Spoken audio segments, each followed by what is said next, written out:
Still waiting for a big smile out of you. You're up 2-0.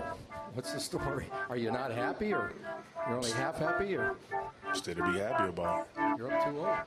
Job's not finished. Job finished? I don't think so. Welcome, ladies and gentlemen, to Rick's Blazing Takes. You could have been anywhere in the world, but you here with me. I appreciate that. So without further ado, let's get right into it. Ladies and germs, welcome to another episode of Rick's Blazing Takes, baby. You know what it is. You know how we get down. I'm Rick Blaze, and I'm giving you the ins and outs of what's happening in the SimWorld. So now I have to start off with some things I'm going to talk about.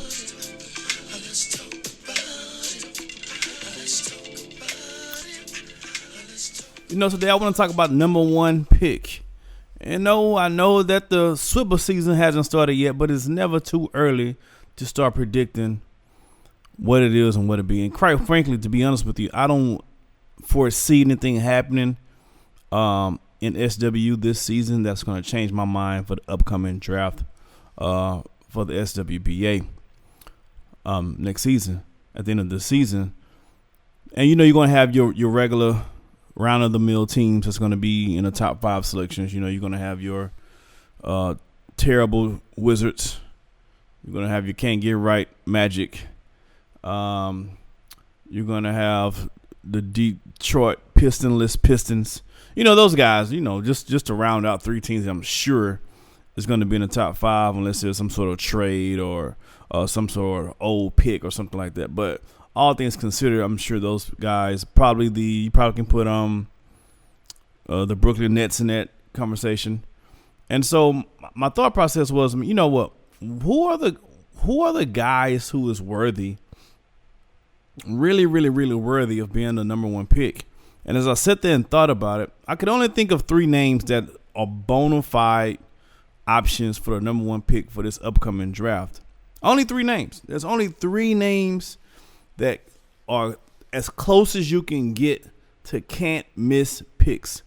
These are the closest you can get to cornerstone guys, to franchise guys, to franchise altering guys.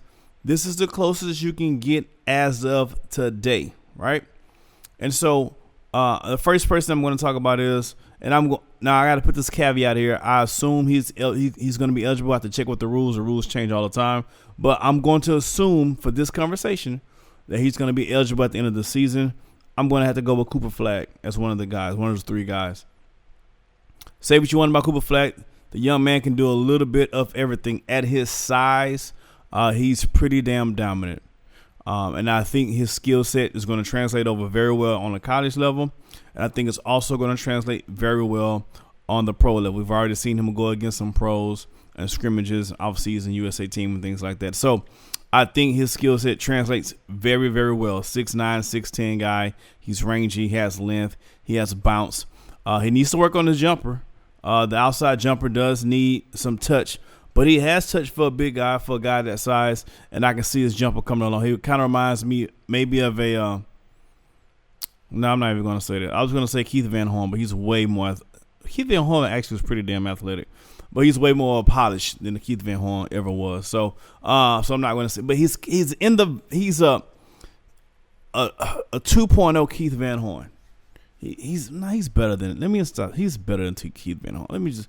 No, never mind. Just scratch that. You know, he's better than Keith Van Horn, but he is worthy of a top pick. He can be a cornerstone guy. I project him to be a 3/4 hybrid in the swivel.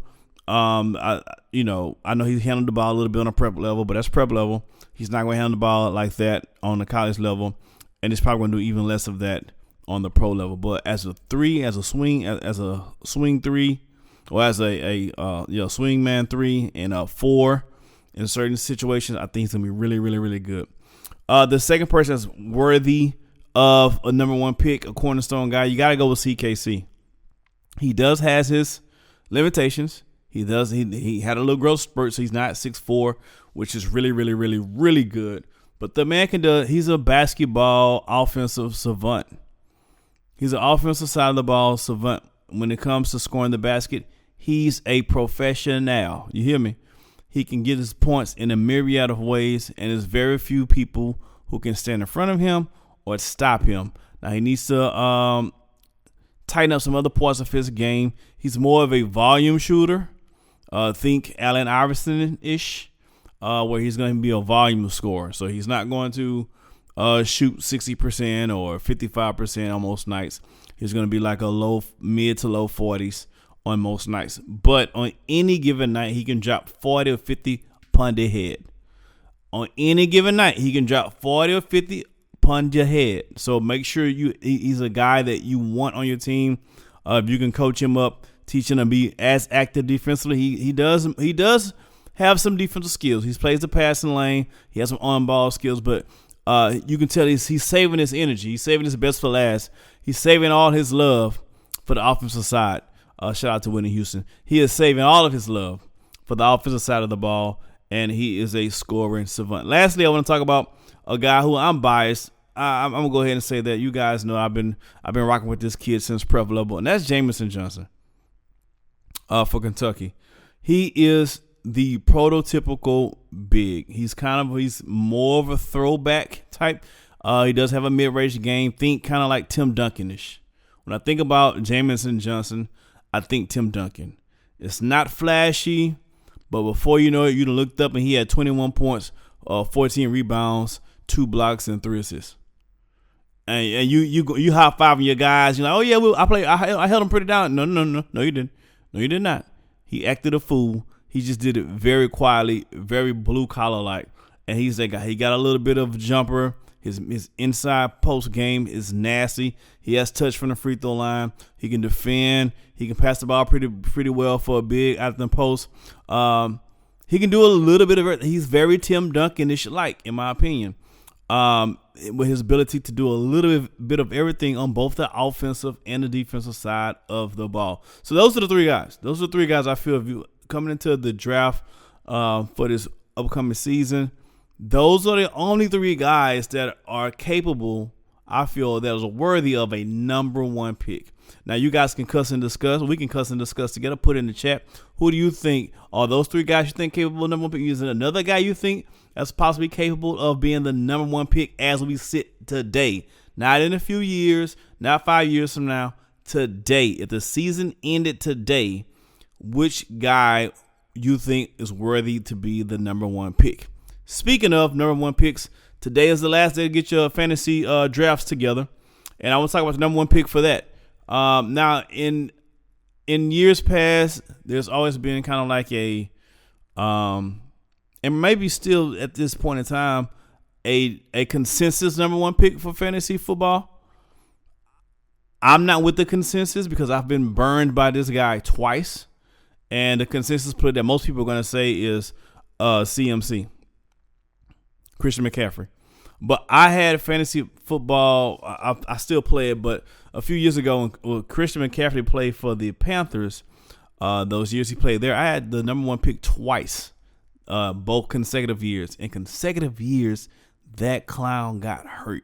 And I vowed to myself then, I would never, ever, ever, ever pick Christian McCaffrey as the number 1 pick in fantasy ever again because he's burned me twice by getting hurt for most or all of the season, both times. Now, he's been very healthy for the most part since he's been in San Fran, so kudos to him, but I don't give a damn. I'm still not picking him number 1. He's already cost me enough money.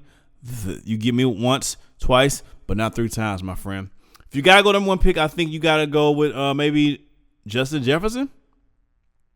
Or if you really want, I think the next Christian McCaffrey-like player is Bijan Robinson.